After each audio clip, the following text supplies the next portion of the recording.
Let me talk to you. Ladies and gentlemen, this right here is the day you've been waiting for. This right here, the Retro Royal Rumble review video here on Furious Nation, here on the Hardcore Sports, here on YouTube, as Mitch and myself review the 2005 Royal Rumble. This, again, is the moment you've all been waiting for. I am Nick Fiore of Furious Nation. We got Mitch in the house right here. Mitch, how you feeling today, bro? I'm doing good, man. After a historic SmackDown on both of our channels and the Hardcore Sports Network, your YouTube short blowing up right now. Yeah. It's going great, man. It's going really great. We're gonna be live for 700 Saturday views. night's. Yep, we're gonna be live for Saturday night's main event as well. So it's gonna be me, Nick, Denise, and Mac the Giants fan. So we'll all four be live for Saturday night's main event at 8 o'clock, and so on and so forth. That's going to be a good night as well. Come 8 o'clock, live from San Antonio, Texas, where Saturday night's main event's going to be at tonight. So that's going to be a good one. Just like this one's going to be a good one right here. We're going to talk about the 2005 Royal Rumble, which took place on Sunday, January 30th, 2005. We're going back in time to 20 years ago.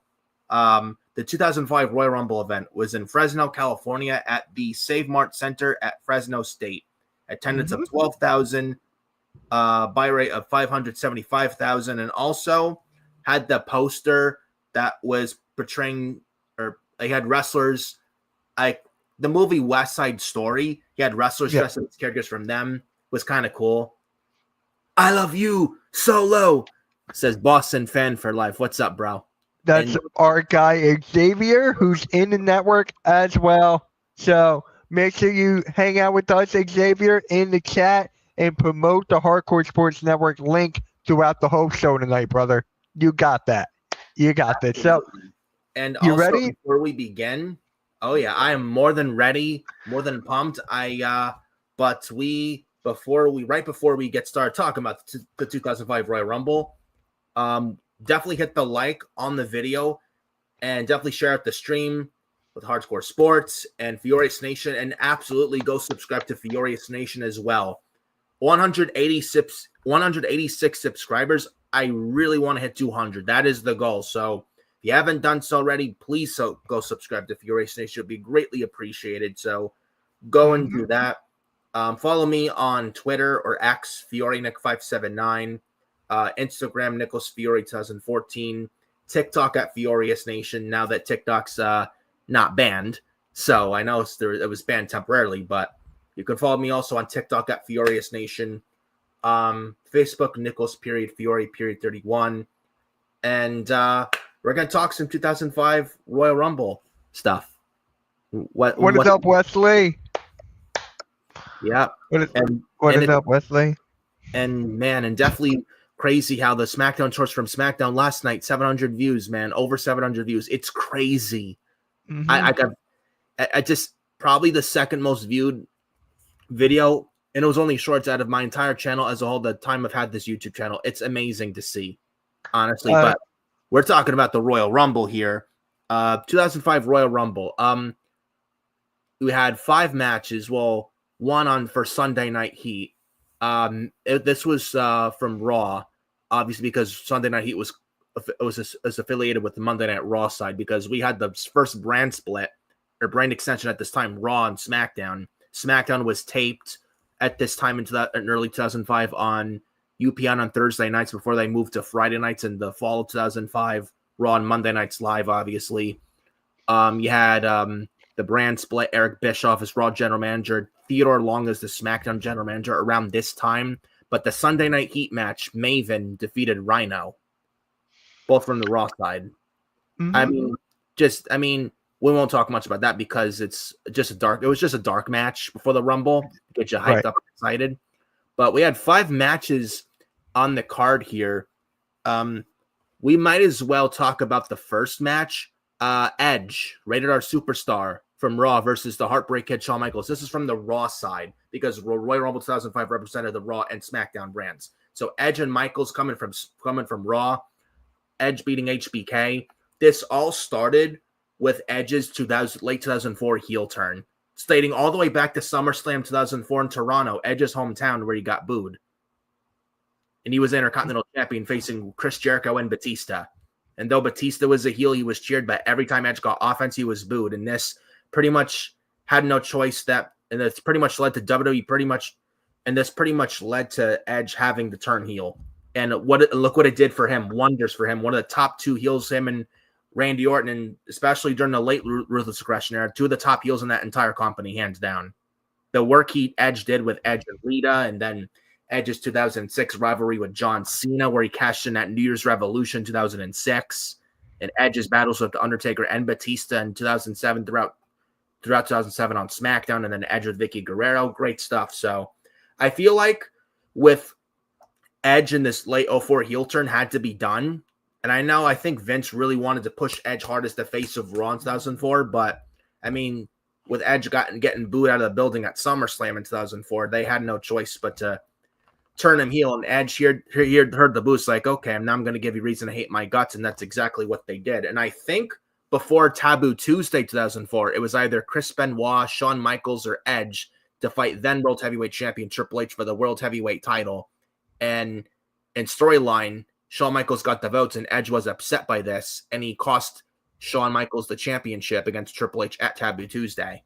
Then you see the debut of Edge's Metalingus theme song by Alter Bridge, which really made Edge and put Edge on the map in the Ruthless Aggression era, in my honest opinion. He was cutting really good heel promos. And then you had New Year's Revolution 2005 in the Chamber in Puerto Rico, where Shawn Michaels was the referee in the Chamber match, and he cost Edge the championship in the Chamber, and which is what led to this match here. Now, Edge obviously wins this. He wins by cheating, by hook or crook, like he rolled Shawn Michaels up, but had his hand on the ropes for leverage and cheated to win. Got Edge some nice heel heat. I thought this was a decent match for what it was. What'd you think of this, Mitch?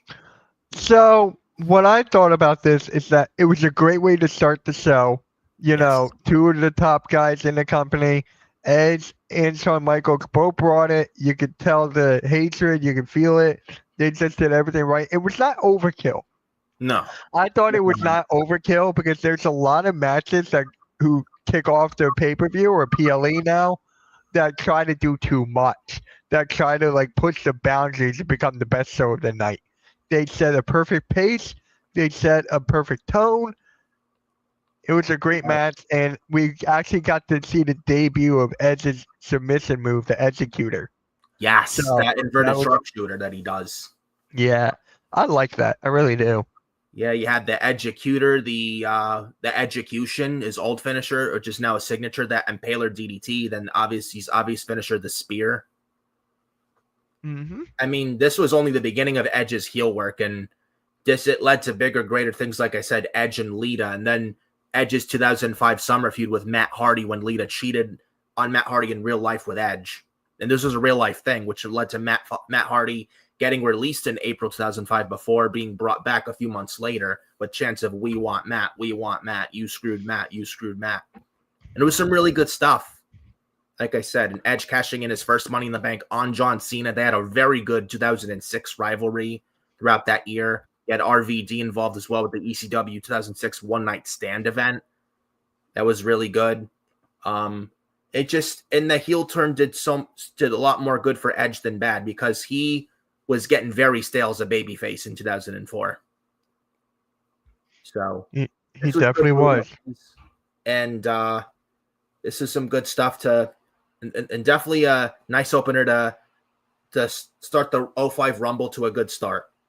But what I will say, a match that wasn't good, so Edge and HBK was good. What wasn't good was the next upcoming match, the casket match. This is from SmackDown for the 2005 Royal Rumble. Casket match between The Undertaker and Heidenreich, who sucked, by the way. Yeah. He was terrible. Yeah. He was creeping out Michael Cole on SmackDown 2004. They tried using Paul Heyman to get this guy over, and it went nowhere. And Duke Do in the chat, Edge a Hall of Fame, absolutely, and goodbye to a Hall of Famer and John Cena and a legend to be. Yep. And then Matt Hardy, one of the best, says Duke Do. Yeah, yeah. Duke, I'm gonna be honest with you, Nick. Duke thinks he's a sports reporter, so he's gonna ask some stupid questions. So I'm just gonna throw that out there. But as for this match, I did not like it whatsoever. It I was a love thumbs down casket for me. matches, but it just didn't fit. It No, didn't it didn't fit. fit at It all. didn't flow. And I'm No, like, they what didn't is have this? good chemistry. The storyline No. wasn't that good. They used Paul Heyman to get Heidenreich over. It went absolutely nowhere. You had him Heidenreich cost Undertaker the WWE Championship in 2004 multiple times, like when Undertaker would fight JBL when he was champion, and it just wasn't a good rivalry. And then Heidenreich has this character, this freak like character, just twisted character. It didn't work, and he was not that good in the ring to begin with. And you had this casket match at the Rumble. You had Gene Snitsky interfere, try and help Heidenreich win, but Kane. I will say, though, one nice, decent thing in the match, I will say probably the only good thing in the match, was when Kane popped out of the casket to help save his brother against Snitsky and Heidenreich. Then Kane and Snitsky, who were feuding on Raw at the time, I think that was when Kane was still with Lita in 2004 when they had Snitsky punt a baby, which wasn't real, by the way. It was a fake one. Yeah, that was not a good storyline either, but get Snitsky feud with Kane, and that was when Kane turning face in late 2004 to feud with Gene Snitsky. Though I gotta say, it wasn't his fault. I had to throw it out there. Gene Snitsky, it wasn't my fault. But yeah, Snitsky, he wasn't that much of a ring general either. But he was just a big, like, roided up guy who just couldn't wrestle much. Wasn't that great in the ring, in my opinion. But at the time, Kane and Snitsky feuding, then Kane saving his brother, that was probably the only good thing in the entire casket match at this show. I mean, with this match at this show. And I think you had Kane bandaged up with his arm bandaged up because I think the Raw before this show, Kane chokeslammed Snitsky off the Raw stage and both men went through like the table wire area and got heartbreaking. Yeah. So Undertaker wins this. He puts Heidenreich in the casket, wins. This was like not a good start 2005 year for the Undertaker until he got to Randy Orton at WrestleMania 21. He was fighting guys like Heidenreich and Luther Reigns, which were god-awful matches. So bad. I gotta ask you something. Do we have to acknowledge Luther Reigns? There's a better Reigns than Roman Reigns. I know, that's why I asked. Absolutely. Luther Reigns also sucked too. You couldn't even have a good match with Eddie Guerrero at No Mercy 2004. How do you have a bad match with Latino Heat, one of the greatest of all time, God rest his soul? Yeah. That's like just not humanly possible. You have to be that bad in the ring to have a terrible match with one of the greatest of all time and Eddie Guerrero. Yeah. But, Undertaker wins. I actually heard a story in the past where Undertaker and Kane were going to team up at WrestleMania 21 to fight Heidenreich and Snitsky. Yeah. God forbid. Thank God that didn't happen. And Randy Orton fought The Undertaker instead, which was much better off. And they had a very good 2005 rivalry, very underrated rivalry.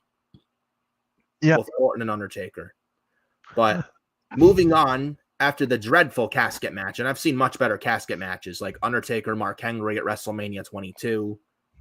That was better than this, but that's my favorite casket match, honestly. From WrestleMania 22? That's my favorite one because it was the first one I ever watched. Really? That was the first one I ever watched, yeah. And Mark Henry. Go ahead. WrestleMania 22 was my first WrestleMania. Wow. So I'm like, yeah, so that one, and I met Mark Henry too. So it's like, yeah, that was my favorite. Yeah. And Mark Henry was clearly a much better wrestler than Heidenreich too, so that's not saying much.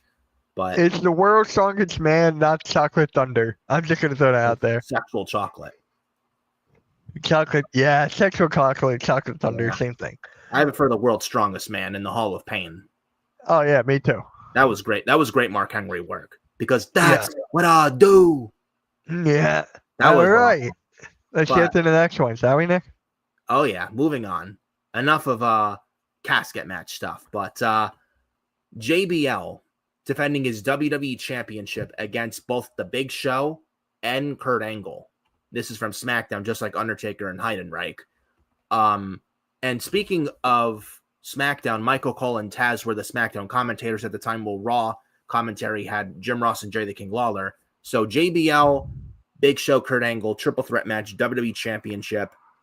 Big Show around late 2004 his head was shaved bald in a storyline with Kurt Angle, who was a heel in 2004. Big Show had just turned babyface a few months ago. JBL, he took the WWE title off Eddie Guerrero at the 2004 Great American Bash. And JBL had this WWE Championship reign. He held the title for almost a year. He would just survive and survive. People didn't know what to think of it when he first won the title off Eddie, and people thought he'd have a short title reign, but over time he was building up the heat and being a good heel, and he was very good at it. Like one of the top heels in the company, like he could get you to hate his guts so fucking much. He was really good at his job. And I think he had a group with him called The Cabinet with Orlando Jordan and the Basham brothers, both Doug and Danny Basham. Yep. And JBL led that heel faction on SmackDown, like after disbanding Farouk and the APA in the spring of 2004 and getting rid of the Bradshaw character to turn into JBL. But this was during his long title reign as WWE champion. And he was one of the longest reigning champions in SmackDown history. He beats Big Show and Kurt Angle after he pins Kurt Angle off of the clothesline from hell. Big Show pretty much did the damage, and he takes out the Cabinet. And then I think he had Luther Reigns and Mark Jindrak, who were with Kurt Angle at this time, get involved as well. Big Show was too busy taking out Jindrak, Luther Reigns, and the Cabinet on the outside, where Kurt Angle got a clothesline from hell from JBL, and JBL picked up the scraps, and he survived again. And I think this was good. This was a good match, and this was like, I mean, with JBL, I think you got like people going through a barricade. This was some nice stuff, I think. Yep, I agree, and I have a sort of a hot take. I don't know if it's a hot take or not, but you're gonna let me know. JBL is one of the most underrated heels of all time. Yes, I agree. Okay. Absolutely So agree. it was not a hot take. Okay. He was definitely one of the best heels in the Ruthless Aggression era. But Yes. man, I keep rewatching recently as of late ECW One Night Stand 2005 and 2006, where JBL was on. I think it was him and Kurt in 2005. And there were like vulgar chants thrown at Kurt Angle, and Kurt's like, "Your mama taught me how." Yeah. And then Kurt and JBL was like, one block away is Madison Square Garden. You put my name on the marquee billboard, it sells out. Where ECW and the Hammerstein Ballroom can barely fill up a bingo hall. He's like, anyone you could be ECW. And he was trashing the ECW fans. It was great. Then 2006, where the "you suck," I will not say it. And then JBL's like, "I see no women out here, and you're chanting about a male organ. Now tell me who's the fruit booty," and he got booed for it. And this was ECW One Night Stand 2006, by the way. But yeah, JBL was one of the very good heels in the Ruthless Aggression era. So yeah, definitely. Yep. I want to bring up like a big bully. He was like that big bully on TV, but it's like you wanted the good guys to just beat his ass so bad. I want to bring this up from Duke Dew. JBL's been everywhere. Like, he's been in TNA. Like, he's going to all the indie promotions. And on Monday Night Raw watch along, Joe brought up a great fact. Shout out to Joe. He was like delivering clotheslines from hell in all of these, but he didn't do that on Raw on Netflix though. No, he didn't. He didn't do that Raw on Netflix. I'm like, I thought why? He would. Yeah. But back to the JBL thing. Remember when he was on Saturday Night's Main Event with Stone Cold Steve Austin, and they were doing the beer battle? That's my favorite thing. I think this JBL was WrestleMania 22 in 2006. Yes, when he was pouring the beer, he wasn't drinking. He was pouring it, and I'm like, that was just gold. That was just gold. And I don't think Steve Austin. It's like you could picture, Steve Austin. He does not like JBL at all. Nah. Guys like him, Batista, despise JBL. And JBL's agent for Rey Mysterio as well. The feud with him and Rey is unforgettable. one 2006, where Yeah. I think where JBL got Rey Mysterio to mention May 19th because of the Kane storyline, May 19th and such. That was underrated rivalry. And Rey Mysterio retired JBL twice. Yes. Yes. Is JBL making an NWO kind of organization? No. Nah. Are we in for another wrestling revolution? No. See what I mean by stupid questions? Yeah, moving on, next question. Yeah, right? As Roman Reigns would say, next question. So for this match, I liked it. I thought it was very good overall. JBL, just picking up the pieces, like you said, winning in a heel fashion. So it got the job done. It did.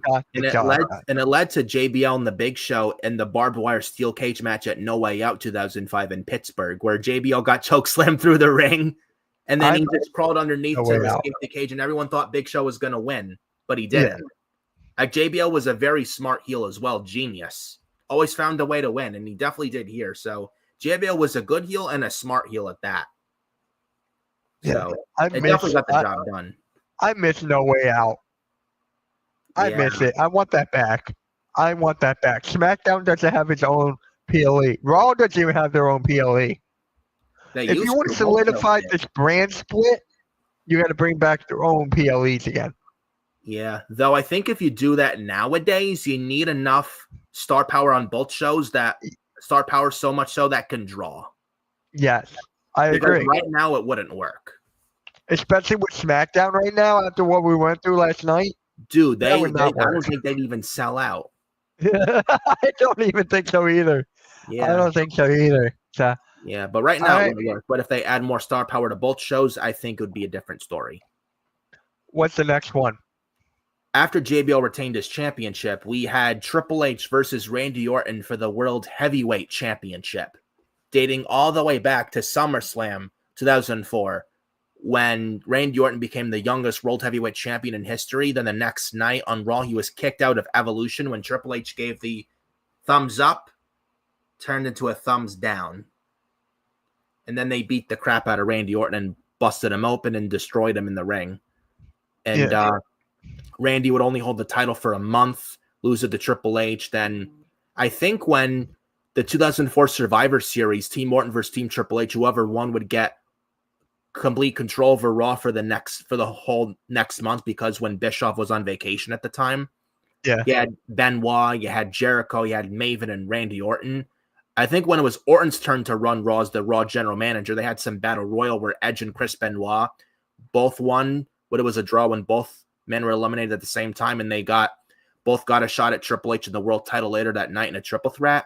And then Edge and Benoit, like Edge tapped out where Benoit was kind of down for a 3 count, where Triple H was a champion, and either way he lost the title. Yeah. Where I think maybe Triple H in the head with the chair that cost Triple H the title. This was like November, December of 2004, and around the time where Batista was slowly turning face and he was having arguments with Triple H, and they were still in Evolution. And then I think there was a clause Randy could never challenge for the title as long as Triple H was champion, but Triple H lost the title. Then Vince on the highlight reel with Chris Jericho, when it was his turn to run Raw the next week, I think Vince came out the next week and vacated the World Heavyweight title. And then they were going to crown a new world champion at New Year's Revolution 2005 inside the Elimination Chamber, where Triple H won the title back. Yeah, and it led to like was down to Batista, Orton, and Triple H in the 2005 New Year's Revolution Elimination Chamber when it was down to Triple H and Orton. And around this time, Randy was also teasing Batista's face turn as well.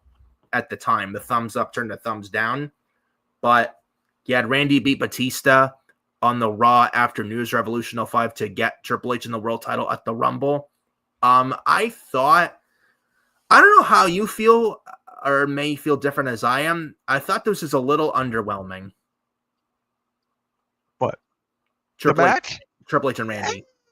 It did what it had to do again. Kind of slow at times. We've just seen that so many times.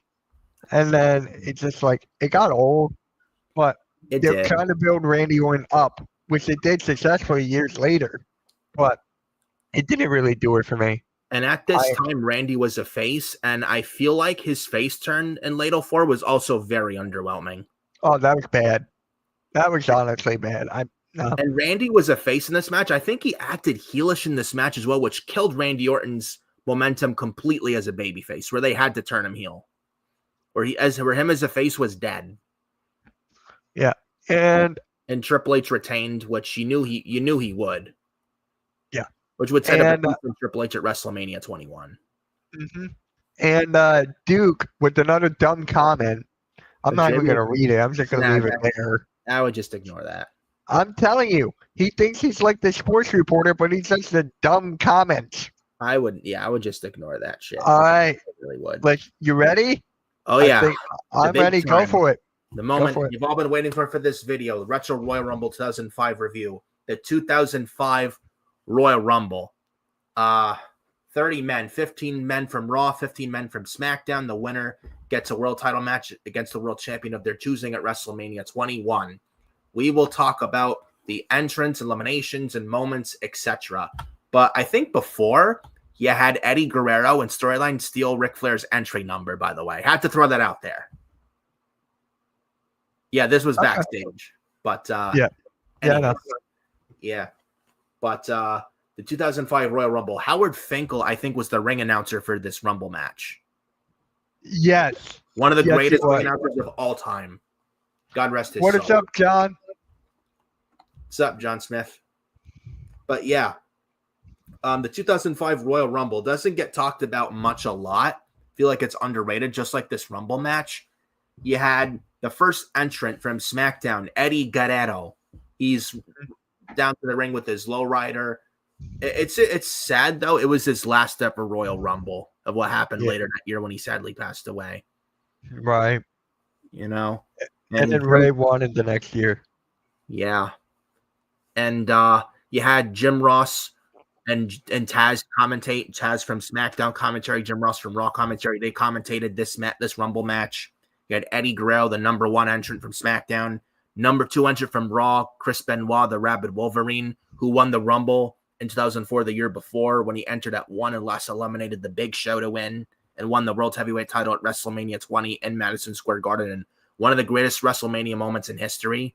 I don't like to talk about Chris Benoit much at all because of what he did to his family, but he was a very good wrestler, one of the greatest in-ring performers of all time, in my honest opinion. And you get Eddie and Benoit, 2 real-life best friends when they were still alive. They were the first 2 entrants to go at it. They were real-life best friends, like brothers, and they were part of the Radicals as well in the late Attitude Era.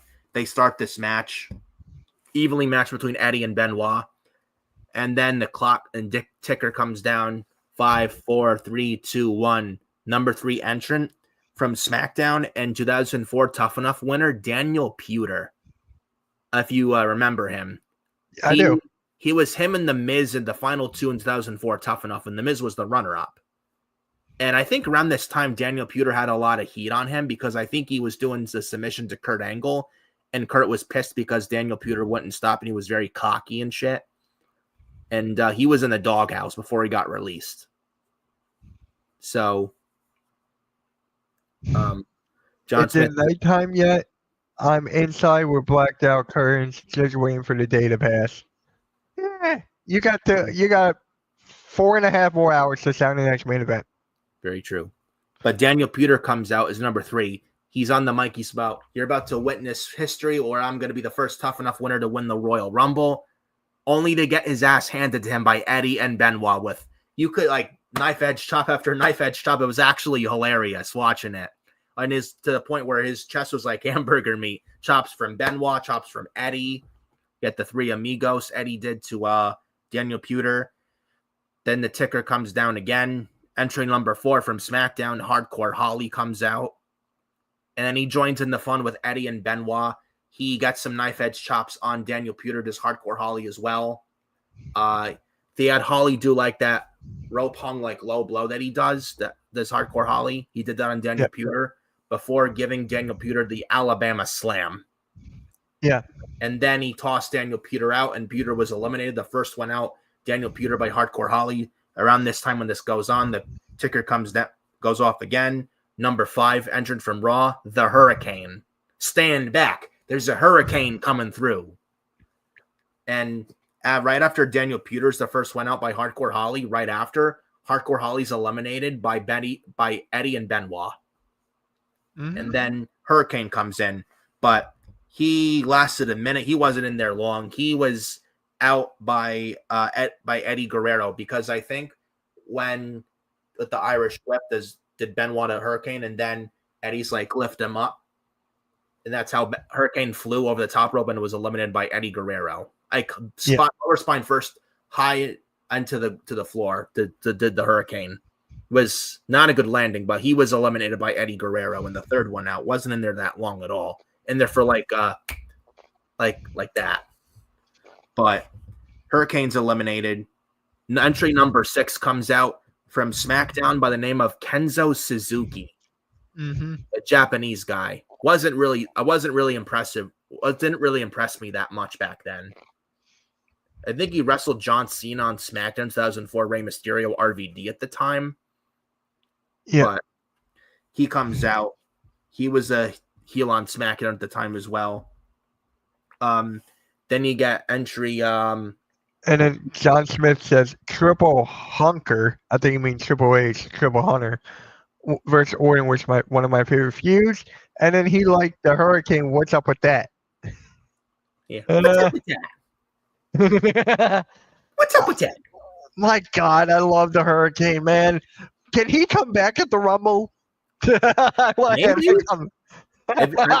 not signed to AEW. Isn't he backstage at WWE? Yeah. Yeah, he's a producer. Yeah. Yeah. But we got number 7 entrant coming out from Raw, Edge, who competed against Shawn Michaels early in the night and beat HBK. He comes out.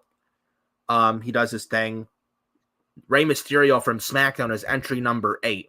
He does a bulldog, like a cartwheel bulldog on Edge and a dropkick on Chris Benoit, which was nice. Then he runs into Kendo Suzuki. Kendo's got Rey on like in a power slam position. He's about to toss out Rey, but Rey counters with a Hurricane Rana, and Rey Mysterio eliminates Kendo Suzuki.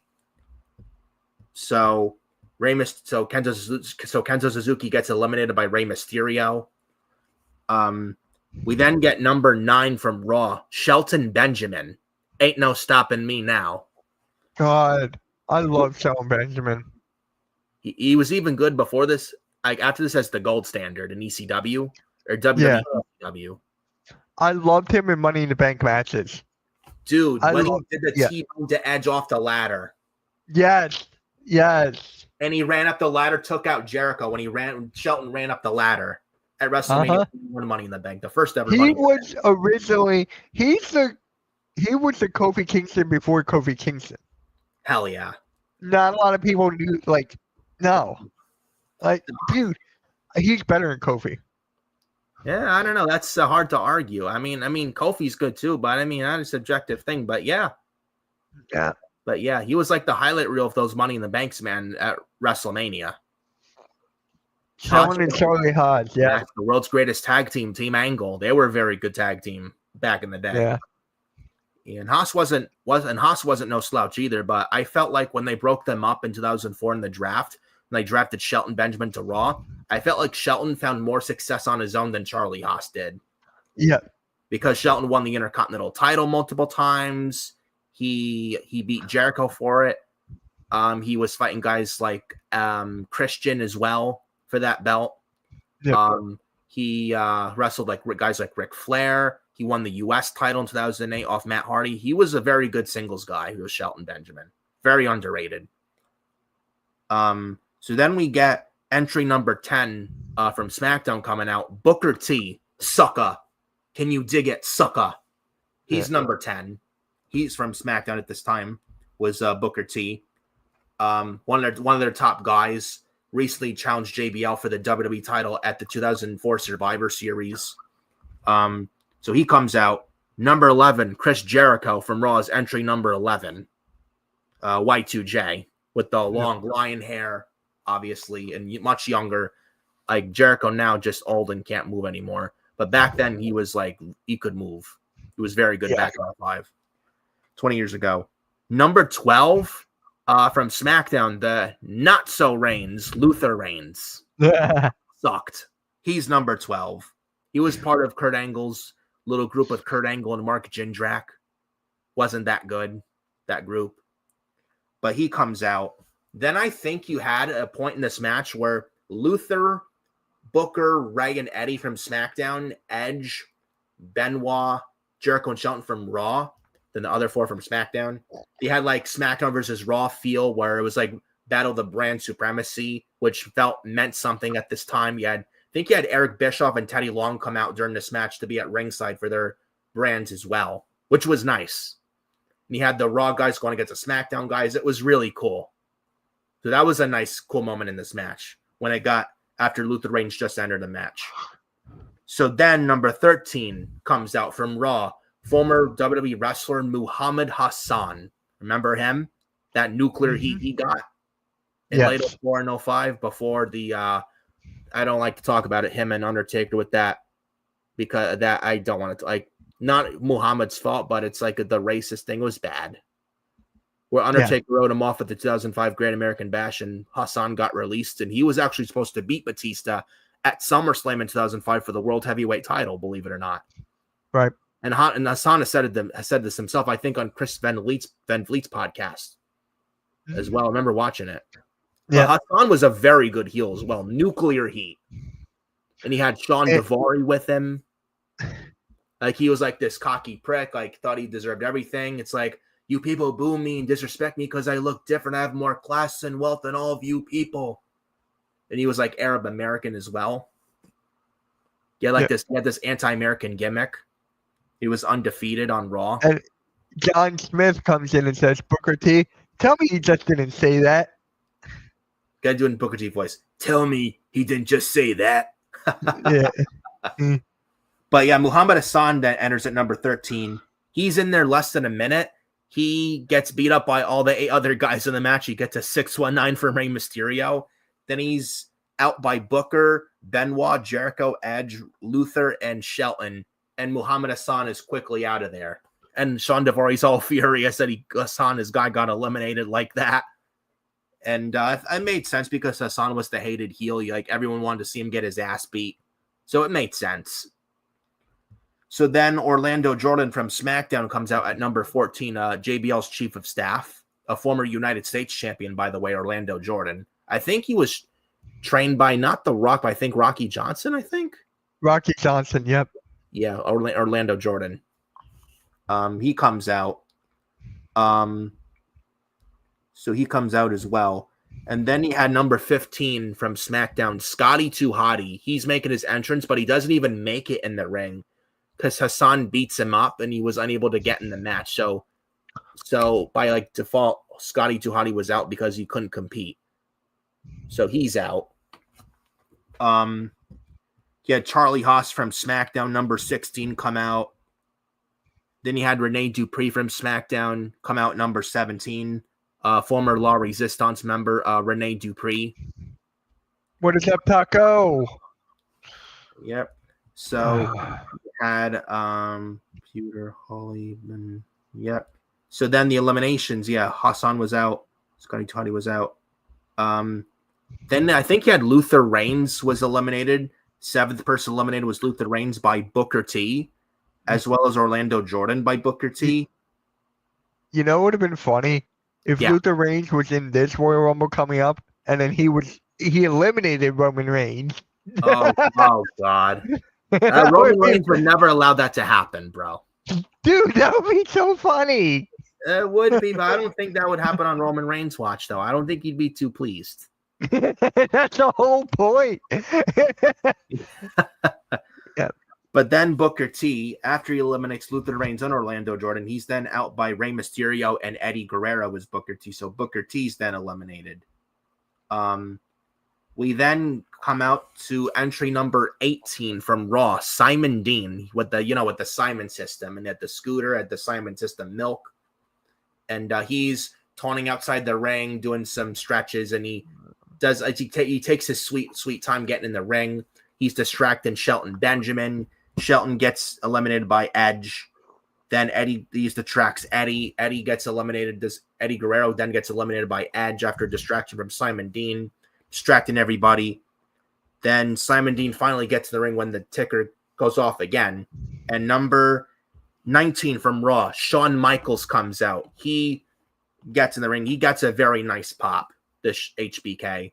He's next in this thing. He then right out of the gate, wasting no time at all, Shawn Michaels then eliminates Simon Dean, and then he eliminates Charlie Haas. So Charlie Haas, yeah, that's a name. Yeah, Charlie Haas was in there. He was out by Shawn Michaels after Shawn Michaels eliminated Simon Dean. So then we got entry number 20 from SmackDown, Kurt Angle. Nunzio was actually supposed to be in this thing, but Kurt Angle stole his entry number during the show, and Kurt Angle comes out, and Taz is like on commentary, whoa, like putting over this thing when Kurt Angle came out. And then Kurt Angle was angle slamming everyone in sight, gave an angle slam to Edge, and I think he was German suplexing guys like Benoit and Rey Mysterio. He was suplexing every man in sight in that ring, and then he tried to do an angle slam to Shawn Michaels. Shawn Michaels reversed it, tries Sweet Chin Music. Kurt Angle gets the ankle lock. Shawn Michaels rolls through, gives Sweet Chin Music to Kurt. Kurt Angle's eliminated like that by Shawn Michaels after Kurt kicked almost everybody's ass in that ring, and Kurt's eliminated like that. And he was like he was pissed. Was Kurt Angle? So then the next entrant, number 21 from Raw, Jonathan Coachman. He wasn't a wrestler, I know, but the coach, he's in there. We then get Mark Jindrak from SmackDown, entry 22. And after he comes out, Kurt Angle, then he was previously eliminated moments ago by HBK, but Kurt, after he was eliminated by Shawn Michaels, gets back in the ring, tosses Michaels over the top rope and eliminates him because there's no DQs in the Rumble. Then he eliminates Michaels after Michaels eliminates him. Kurt then grabs the steel steps, hits Shawn Michaels right in the face with him. He pushed Shawn Michaels wide open. He puts Shawn Michaels in the ankle lock when Shawn's like hang on to the steps, like he's tapping in agony. And Kurt is like he's not letting go. And the workers and employees are telling him to stop, break the hold. And then like he stomped Michaels in the face as an insult to injury as Kurt was like being escorted out of the arena. And Kurt was like coming off as the sore loser, which set up Kurt Angle and Shawn Michaels and their classic at WrestleMania 21. Very, very good match that was. In Los Angeles. That was some really good stuff. And they're a good rivalry as well. And then John Smith comes in and says, HBK, one of my favorites. That feud with Angel was great. With Angle, you mean? Yeah. Angle, yeah. Yeah. Kurt won at WrestleMania 21 with the ankle lock. Then their Vengeance 2005 match was very good. Then I think they had an Iron Man match on the Raw Homecoming in October 05. That was very good as well. So they had some very good chemistry back in the day, both HBK and Kurt Angle. But we then get entry number 23 from Raw, one of the worst wrestlers, Viscera. You know, that world's largest love machine, or King Mabel, or Big Daddy V. Remember him? Yeah. 7 feet tall, almost 500 pounds. He was not a good wrestler at all. He was an unsafe worker. He's in this thing. He was part of the Ministry of Darkness as well. He sucked, man. He was terrible. He was terrible in the world's largest love machine, and just even as Big Daddy V in the WWE ECW, he was bad. And as Mabel or King Mabel, he was bad. Is Big Daddy V, did he pass away? Yeah, February 2014. He died. Okay. He died at 43 years old from a heart attack. Okay. Because I was talking about this with my buddy like a month ago, and me and my buddy were like, "Whatever happened to Big Daddy V?" And we were just watching old highlights of Big Daddy V. We would send them back and forth, and I'm like, "Dude, I think he passed away," and we just never looked it up. We just went on to the next thing. Yeah, he sadly passed away at 43 years old in February 2014 because he had a heart attack. And I think around the time before he passed, he was working indies and losing a lot of weight and getting better. But I think at that point it was too late, even though he tried, because he was so big. He was like damn near 500 pounds, 487 pounds, almost 7 feet tall. He had this blubber when he was Big Daddy V. It was just, I mean, I think when he was a certain weight, and I watched some of his stuff on the indies, he wasn't, after he was released in 2008, he was getting a little better. Yeah. But I think at that point it was too late because the too much weight, unfortunately, got the better of his health, sadly, and he sadly is no longer with us. But So John has a question for us. With all this Rumble talk, who's your pick for this year's Rumble? For me, it's quite easy. Io Shy, CM Punk. I'm going CM Punk. I'm done with the John Cena thing. I'm going Punk. I'm hoping Punk, but I have a feeling it's going to be either Cena or Orton. Okay. And then female, I think you and I both have Io Shy. Yeah. And then, we got a newcomer in the chat. Mick, what is up, man? Do you remember his days met on the Medicine Mount? Not on the Medicine. I don't know what you're talking about, but you're on Nick's channel, my guy. Make sure you hit the like and subscribe, bro. Hit that like and subscribe. Really appreciate you.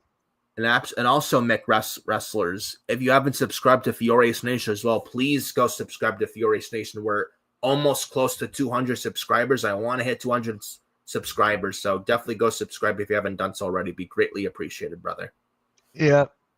So Viscera's 23 from Raw. Paul London from SmackDown is number 24. I think at the time he was the Cruiserweight champion. Yes. And he won a Cruiserweight match to qualify for this Rumble as well. He was very underrated, was Paul London back in the day. Him and Brian Kendrick, when they were tag team champions in 2006, and they held those tag titles for almost a year, they were a very underrated tag team. Very good. And one of the best tag team champions in history. They were very good. They reminded me of the Rockers. I'm going to say this now. I don't know if I said this multiple times, but A, I met them. I met Paul London and Brian Kendrick. That's one. But two, hold on. I knew I was hearing something. They're my favorite tag team of all time. Yeah. Paul London and Brian Kendrick. Yes. Underrated, athletic. I go on and on. They're my favorite tag team of all time. They were very fast, high flyers, fun to watch. They were Matt on him. Oh, yes. Okay. I do. Yes. And Mick Wrestlers. Do you remember that group with Mabel? Men on a Mission. Yes. From that was it. The 90s. That. But anyways, Paul London, Brian Kendrick were so good together. They were very good tag team champions as well. They beat Eminem. They beat the Hardys. They won that ladder match at Armageddon, I think, in 2006. They beat, William Regal and Dave Taylor. They beat the Hardys, and they beat Eminem of Mercury and Nitro with Melina. And that's where Joey Mercury, I had a broken nose where Jeff Hardy did that leap. And then the ladder went smack right in Joey Mercury's face. He's bloodied all over his face, and his eyelid is completely closed, and he was rushed to the hospital. It was nasty, man, brutal. But Paul London was a very underrated wrestler, like Kendrick was. I'm not sure what Paul London's doing these days, but I mean, I do miss him. That is, I just tweeted that out. My favorite tag team of all time. It's not the best tag team. That's a whole nother discussion. But my favorite is Paul London and Brian Kendrick. Yeah. One team in NXT today, maybe the best since London and Kendrick, as far as like how they were as a tag team. Fraxium, Nathan Frazier, and Axiom. My friend said the exact same thing a month ago. He said that same exact line. And I'm like, dude, I don't know. I still don't know, but maybe I'll give it time. But so who's the next entrant? I'm excited. John Cena, number 25 from SmackDown, the Dr. Thugonomics John Cena, then United States champion when he had the spinner US title. John Cena comes out. Word life. He is the next to come out. So John Cena, he's coming out. Oh, and I think really quick. Yeah. His John Smith's pick is Roman with the help of Solo. I can't see that. Nah. But I can't see it at all. I don't see it at all, but actually before John Cena came out, Rene Dupree, he's in this match. He does this like his French taunt, skip taunt. He gets eliminated by Chris Jericho. And then Chris Jericho taunts him. So then John Cena comes out. He goes right after the biggest man in the match, Viscera. and John Cena eliminates Viscera. So Viscera is eliminated by John Cena. So then out comes number 26 from Raw, Gene Snitsky, because it wasn't his fault. It's never his fault. Yeah. He did have a nice theme song, but in the ring, he wasn't the worst ever, but he was not good. He was okay. Who will win in the match? Snitsky or Ryback? Snitsky, because Ryback fucking sucks. Right? Oh, God. Don't even get me started on fucking Ryback, the guy who can't even pick up Paul Heyman at a house show. Remember that? And he couldn't even pick up Paul Heyman. He's like, ah. And then he had to go for a Goldberg jackhammer, and it was a dangerous one. And then CM Punk had to work with this buffoon and had to put him over. Then at the one time, I think he was like 2013, late 2013, he lifted Punk high in the air, and Punk's elbow hit on the concrete, tried to go through a table, and Ryback screwed it up. Then CM Punk's like, you either did it on purpose or you're an idiot. Yeah. And by the way, he just described you. You're at 187. Thank you, Mick. Wrestlers, very great. Yeah, very much tune in to the watch along tonight. Saturday night's main event. Tune in tonight, bro. Tune in tonight. 8 o'clock. I better see you here in this chat. Not anywhere else. I better see you here. Yeah. Because I've seen you in other chats. Just keep it in eye.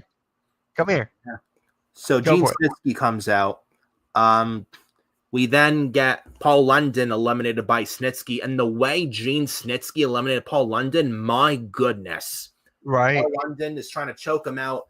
Lifted over the top rope. He hangs on. Ducks one clothesline from Snitsky, but not the other. And it's like, bam. And Paul London turns inside out. How he landed on the outside was nasty. How Paul London was eliminated. That was some brutal shit, dude. Yeah. Paul London was barely moving after that. That was something else. And it was a cool Royal Rumble elimination. One of the coolest Rumble eliminations of all time was that. And the doctors go to check on him to see if he's okay and such. And I think they carry him out on a stretcher or whatnot. But then number 27, lucky entrant at this time, before 30 with 2023. But number 27 from Raw, the Big Red Machine Kane, comes out to Slow Chemical. One of his best theme songs. Love Slow Chemical by Finger Lemon. That's my favorite. One of the best WWE theme song for wrestlers of all time. And Kane's best theme hands down was Slow Chemical. Yep. And so the pyro goes off and his theme goes off, Slow Chemical. Snitsky is like he sees Kane coming out. Kane comes out, all business. He has his arm taped up because he chokeslammed Snitsky off the Raw stage, the Raw before the Rumble, where both men got hurt off that Raw stage. Snitsky, I think, is taped up as well. Kane had taped up ribs as well. Well, both men were taped up and hurt and injured. But Kane comes out. He immediately goes after his current rival at the time, Gene Snitsky. Kane's chokeslamming almost everyone in sight. He did like a one-arm choke slam to Rey Mysterio, like a one-arm slam dunk choke slam to Rey. Mark Jindrak then gets eliminated by Kane. I think Kane was choke slamming John Cena as well, Chris Jericho. And then he was going after the coach. I think Jonathan Coachman tried to attack him from behind, but Kane wasn't too happy. They tried choke slamming Jonathan Coachman. Snitsky attacks Kane from behind. Snitsky gives Kane the pump handle slam. Then the clock kick ticks down for entry 28, and it's from Raw. It's the Animal Batista. Came out to a big pop. And this was the time Batista's slow babyface turn before the very next month where Batista cemented his 05 face turn when he quit Evolution. Remember, that was a great moment where Batista gave the thumbs up, thumbs down. That was awesome. Yeah. Then he clotheslines Triple H and throws Ric Flair up before powerbombing Triple H through the table. That was great. So Batista comes out to a very nice big pop. He eliminates Snitsky, did Batista. So Snitsky's out of here by Batista. Then we get Chris Jericho eliminated by Batista as well. Batista dominates. Chris Jericho throws him over like nothing. So Jericho's out by Batista. We then get Kane and Batista at a stare down. Batista and Kane go at it. Batista, because Kane had the taped up arm. Batista did this like to to the arm down because of the injured arm from Kane from before before the Rumble with Kane and Snitsky off the Raw stage. Batista gives a Batista bomb in the middle of the ring to Kane. And then we get number 29 from Raw coming out. Captain Charisma, Christian, with his problem solver at the time, Tyson Tomko was Christian. Captain Charisma, the live wire. He comes out, number 29. But as he's coming out, Rey Mysterio gives Kane the 619. John Cena's got Kane on his shoulders. John Cena gives the AA to Kane over the top rope, and John Cena eliminates Kane. So Kane is out of here by John Cena. So then we then get the rest of these men battling out in the ring. The clock ticks down for entry number 30, and number 30 is from Raw, the Nature Boy, Ric Flair. Woo! He comes out. There's Ric Flair from Evolution. So he's coming out. He's giving knife edge chops to everybody in the ring. Him and Batista are also teaming up as well. We then get Jonathan Coachman, the next one eliminated by Ric Flair. So the coach is out by Ric Flair. You then get Batista and Ric Flair teaming up on Christian. Christian gets a spine buster from Batista. Batista then throws Christian out and eliminates him. And when he throws Christian out, he throws him right over the top rope and onto Tyson Tomko on the outside. So Christian's out by Batista. I think we then get Chris Benoit getting a spine buster also from Batista, as Batista and Flair then eliminate Chris Benoit, who was number 2 in this match. It lasted for almost 50 minutes, a long time in this match. And then after Benoit was eliminated, Ric Flair then behind Batista's back tries to throw Batista out, but Batista doesn't go over the top, and Ric Flair was trying to fake at the last minute. It's like, oh no, don't worry, Batista, I wasn't trying to eliminate you, because at the time they were teasing Batista turning face and leaving Evolution at this time. So Batista and Ric Flair have a stare down, but they don't attack each other. Right. And I think we had Edge then spear Ric Flair, and then Ric Flair then gets eliminated by Edge. So Edge eliminates Ric Flair. So we're down to the final 4. Edge, Rey Mysterio, Batista, and John Cena. John Cena, Rey Mysterio at this time representing SmackDown, and Edge Batista at this time representing Monday Night Raw. So during the end of the final 4, this thing, Rey Mysterio is hitting 619s. He tries to go for the 619 to Edge. Edge ducks it. He throws Rey over the top rope. Rey hangs on. Edge runs the ropes, hits the spear onto Rey Mysterio, and Edge eliminates Rey Mysterio, which Edge was booed for, obviously. So we're down to Edge, Cena, and Batista. Cena and Batista are exhausted. Edge is trying to work on both. Edge runs the ropes, but together, Cena and Batista then throw Edge over the top rope, and Edge's feet hit the floor, and Edge is eliminated by John Cena and Batista. So now we're down to 2. John Cena from SmackDown and Batista from Raw. 2 of the company's top stars at this time, who they were building the future around at this time, Cena and Batista around this time. And both were on the rise. They both came from OVW, and they were on. This was the start of their rises here. You had one point where Batista was trying to hit the Batista bomb on John Cena, but Cena was trying to do like a Hurricane Rana over the top to eliminate Batista, but both men get eliminated at the same time. So no one knew what to think of it. And then both Cena and Batista are trying to throw each other out of the ring to say, oh, no, I won, no, I won. Then Vince McMahon came out, took off his jacket, threw it down. And then during the segment, Vince McMahon tore his quads. Why does that make me laugh every time I hear that? Yeah, Vince McMahon legit tore his quads. I know. Both of them. Yeah, both his quads. And he's just sitting there in the ring like, didn't move. What is your favorite match of Mabel? I can't recall a good Mabel match. Okay. To be quite honest with you, I don't think I can. But so after Vince McMahon tears his quads, We then get Howard Finkel as the ring announcer announcing, ladies and gentlemen, the match is going to restart with the final two of this match. Since both men were eliminated at the same time, there can only be one winner. We're going to restart the match with the final two men of this match, Cena and Batista. So match restarts with just down to Batista and Cena. John Cena is unloading away on Batista, but Batista gives John Cena a spine buster. Then he picks Cena up.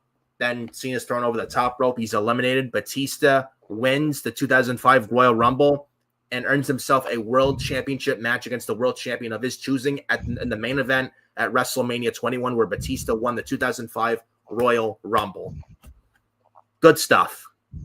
Very, very good stuff here. I watched it last night, and I watched it the night before. It was good. Not a lot of people talk about this Rumble a lot. Nobody really does. And it's a shame. It's really a shame because that's one of the Batista. How many times did Batista win the Rumble? Twice, 2005 and then 2014. That's what I thought. Yeah, he was against who is he? Who was he the final two of in 2014? Roman Reigns, where he broke Kane's record for most eliminations in one Royal Rumble when he eliminated 12. Yeah, that was it. Including Ambrose and Rollins, who he eliminated in those 12 eliminations. Yeah. So, yeah, this was I agree, very underrated Rumble. And this was honestly 2005, the year they were building towards their future of their company, when Stone Cold wasn't there and The Rock wasn't there, went for Hollywood. You know, they were building John Cena around this time as the face, their poster boy, the face of their company. Then Batista, close one as well. He had Batista win the world title off Triple H at WrestleMania 21, where John Cena beat JBL for the WWE title at WrestleMania 21. Then both Cena and Batista switched brands. John Cena obviously drafted to Raw in 2005, which was a great Raw moment on the Chris Jericho highlight reel, while Batista, then world champ, goes to SmackDown to confront JBL. After JBL won the six-pack challenge. Really, really good stuff. And 2005 was a very underrated year for WWE, especially building towards their future with Cena and Batista. Then he had Edge win the first ever Money in the Bank. He had Randy Orton come into his own as a heel in 2005. Undertaker had a very good rivalry with Randy Orton in 2005. He had Eddie and Ray over the custody of Dominic. 2005 was a very underrated year for them, man. It really was. And definitely an underrated Royal Rumble. Doesn't get talked about much at all. I agree with you. So, what's your favorite Rumble in 1993? I would say Yokozuna, how he eliminated Randy Savage. Yeah. Because he hit the Macho Man elbow drop, then there's no pins in the Rumble. And Yokozuna's laying there. He to toss him over like that and wins the Rumble. This is Yokozuna, God rest his soul. Former WWE champion. All right, guys. So there you have it. The Royal Rumble 2005 is now in the books. Next week, we'll be live for the Royal Rumble at 8 o'clock. We're live tonight at 8 o'clock for Saturday Night's Main Event. Make sure to tune into that. Subscribe to the Hardcore Play and Rewind YouTube channel. Make sure you subscribe to that. The link is pinned in the chat. And, Nick, you got anything to say before we head on out? Definitely go subscribe to Furious Nation as well. Definitely was a good time having you here this afternoon to talk about the 2005 Royal Rumble. We appreciate every single one of you. And we will see you on here later on tonight, 8 o'clock, for Saturday night's main event from San Antonio, Texas. Yep. Yeah. And again, one last time, subscribe to the Hardcore Play and Rewind YouTube channel. We're going to play you out with that. Peace, guys.